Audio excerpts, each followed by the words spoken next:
5ই August পরবর্তী সময় থেকে ঢাকা বিশ্ববিদ্যালয়ের প্রত্যেকটি হলে আমাদের আগে প্রত্যেকটি হলে কিন্তু বিভিন্ন ছাত্র সংগঠন বিভিন্ন নামে বেনামে এবং তাদের নিজেদের নামেও কিন্তু তারা তাদের কার্যক্রম পরিচালনা করে এসেছে।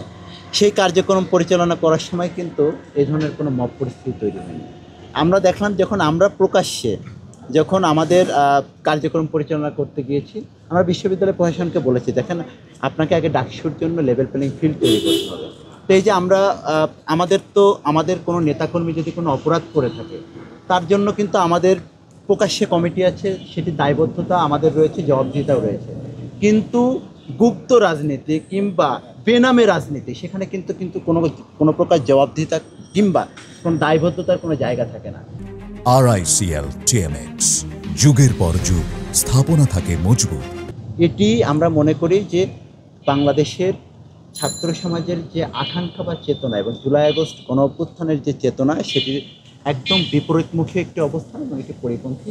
বিশ্ববিদ্যালয় প্রশাসন আমরা মনে করি যে তারা বিশ্ববিদ্যালয়ের যে নিয়মকানুন রয়েছে এই নিয়মকানুন তারা ব্যাখ্যা বিশ্লেষণ করবে, যে অধ্যাদেশ রয়েছে যেটির মাধ্যমে ঢাকা বিশ্ববিদ্যালয় পরিচালিত হয় সেই ব্যাপারে তারা সুস্পষ্ট ব্যাখ্যা প্রদান করবে, যেখানে শিক্ষার্থীরা কিভাবে তাদের রাজনৈতিক কার্যক্রম পরিচালনা করবে।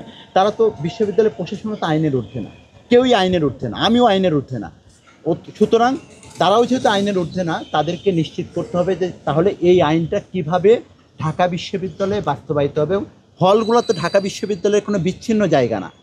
এই বিশ্ববিদ্যালয়ের প্রত্যেকটা শিক্ষার্থী, রাজনৈতিক শিক্ষার্থী, অরাজনৈতিক শিক্ষার্থী সবাই কিন্তু হলে অবস্থান করে। সুতরাং যে ঢাকা বিশ্ববিদ্যালয়ে রাজনীতি করবে সে যদি হলে অবস্থান করতে পারে তাহলে হলে রাজনীতি না করার সাথে তার পার্থক্য কোথায় থাকলো? এটি ঢাকা বিশ্ববিদ্যালয়ের কিন্তু সকল সচেতন শিক্ষার্থী এই জুলাই আগস্ট গণ অভ্যুত্থানের মধ্য দিয়ে বাংলাদেশের প্রত্যেকটি শিক্ষার্থী কিন্তু প্রচণ্ড রকম সচেতন হয়েছে এবং সচেতন শিক্ষার্থীরা কিন্তু এই যে উদ্দেশ্য প্রণোদিতভাবে এই ধরনের মব এবং এই ধরনের যে রাজনৈতিক মবকে রাজনৈতিক হাতিয়ার হিসেবে ব্যবহার করা, তারা কিন্তু এগুলো বুঝে এবং এইটার সাথে কিন্তু সাধারণ শিক্ষার্থীরা কেউ এটাকে সমর্থন করে না।